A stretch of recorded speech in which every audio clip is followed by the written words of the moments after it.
अच्छा, ये हमारे पास सब्स्टिट्यूशन की एक एग्जांपल है, ठीक है। अब देखें हमारे पास ये दो इक्वेशंस हैं, equation number 1 and equation number 2। अब सब्स्टिट्यूशन मेथड में बेसिकली हमने क्या करना होता है कि हमने किसी एक इक्वेशन में से x की वैल्यू या फिर y की वैल्यू को फाइंड आउट करना होता है और दूसरी इक्वेशन में हमने पुट करना है, ठीक है, होता है। और उसके बाद चेकिंग होती है कि क्या हमने जो वैल्यूज़ फाइंड आउट की हैं इससे हमारी इक्वेशंस ट्रू आ रही हैं या फिर फॉल्स आ रही हैं। तो अब यहाँ पे अगर आप इन इक्वेशंस को देखें तो हमारे पास इस फर्स्ट इक्वेशन में भी x है y है, दोनों वेरिएबल्स मौजूद हैं। मतलब कि हम फर्स्ट इक्वेशन में से ना x की वैल्यू फाइंड आउट कर सकते हैं ना y की वैल्यू फाइंड आउट कर सकते हैं। इसी तरह से सेकंड इक्वेशन के अंदर भी हमारे पास x और y वेरिएबल दोनों मौजूद हैं। इट्स मीन के सेकंड इक्वेशन में से भी हम ना तो x की वैल्यू फाइंड आउट कर सकते हैं ना फिर y की वैल्यू फाइंड आउट कर सकते हैं। अब इसके लिए हमें क्या करना पड़ेगा कि हमें, अगर हम लेते हैं इक्वेशन नंबर 1 को इज इक्वल टू -23, ठीक है। अब यहाँ पे अगर हम किसी एक वेरिएबल की टेम्परेरी वैल्यू फाइंड आउट कर लें, मीन्स के 4 इसको -y इज इक्वल टू -23। अब ये 4x हम उधर अगर लेके चले जाएं इक्वल टू की दूसरी साइड पे, यहाँ पे प्लस में है तो इक्वल टू की दूसरी साइड पे जाके ये माइनस में हो जाएगा। तो y इज़ इक्वल टू यहाँ पे हमारे पास आ जाएगा 23 प्लस 4x। अब ये हमारे पास कैसे आया है ये मैं आपको बताती हूँ।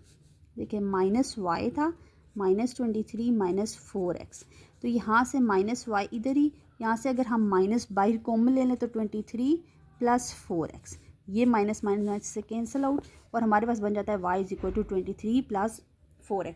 अब हम इस y की वैल्यू को इक्वेशन नंबर, अब हमने y की इस वैल्यू को इक्वेशन नंबर 2 के अंदर पुट करना है। Put y is equal to 23 plus 4x in equation 2 and we get 2x plus 3y is equal to -1, 2x plus 3 23 plus 4x। ये जो y की वैल्यू हमने ये फाइंड आउट की है इसको हमने इधर पुट कर दिया है। 2x प्लस, अब इस ये 3 जो है इसके साथ भी मल्टीप्लाई हो रहा है, इसके साथ भी मल्टीप्लाई हो रहा है, ठीक है। 23 को हम 3 के साथ मल्टीप्लाई करेंगे तो हमारे पास आ जाएगा 69 प्लस 3 4 12।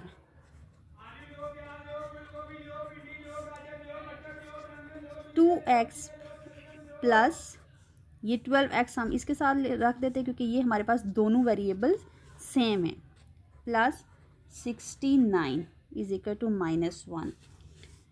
तो इनको ऐड कर देंगे, 12 plus 2 14x is equal to, ये हमारे पास कांस्टेंट वैल्यू है तो यहाँ पे दूसरी साइड पे लेके चलेंगे तो हमारे पास आ जाएगी +69 -69 में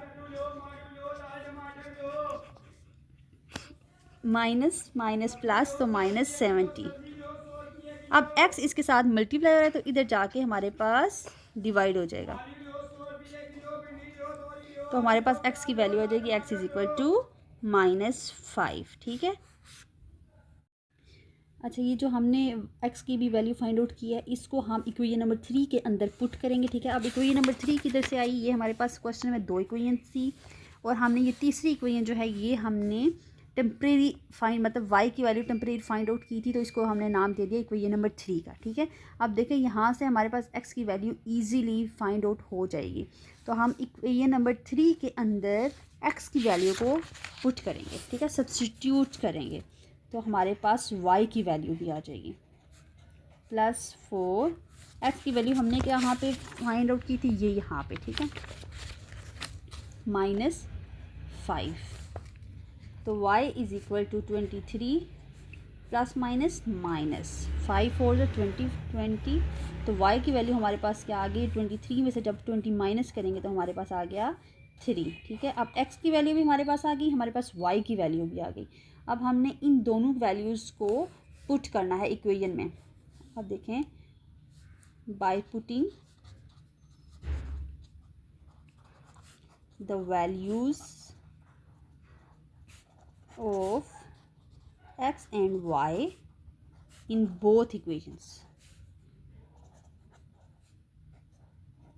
बोथ इक्वेशंस में हमने इन एक्स और वाई की वैल्यूज़ को पुट करके चेक करना है कि हमारी इक्वेशंस ट्रू आती हैं या फिर फॉल्स आती हैं। तो हमारी फर्स्ट इक्वेशन थी 4x minus y is equal to -23। अब हमने यहाँ पे y और x की वैल्यूज़ दोनों को पुट करना है, तो ये हमारा क्या है, चेकिंग मेथड। 4 y की x की वैल्यू क्या थी हमारे पास -5 माइनस y की वैल्यू क्या थी 3 इज इक्वल टू -23। 5 4 ज़ा 20 माइनस का 20 -3 इज इक्वल टू -23। अब देखिए माइनस माइनस प्लस, तो हमारे पास साइन बड़ी वैल्यू का आएगा, यानी कि -23 is equal to -23। It's mean कि हमारे पास क्या आ गया, ट्रू आ गया। ठीक है, अब सेकंड इक्वेशन के अंदर भी हम पुट करके चेक करेंगे। 3y is equal to -1। X की वैल्यू क्या थी, ये क्या है हमारे पास सेकंड इक्वेशन। 2x की वैल्यू हमारे पास क्या थी, -5 प्लस 3, y की value 3 -1। 5 2 10 -10 plus 3 3 9 is equal to -1। -10 में से जब हम प्लस माइनस माइनस, तो हम -10 में से हम जब 9 को माइनस करेंगे तो हमारे पास 1 आएगा। ठीक है, और साइन किसका आएगा, बड़ी वैल्यू का आएगा, यानी कि 10 का। तो -1 इज इक्वल टू -1, यानी कि हमारे पास ये भी इक्वेशन ट्रू होगी।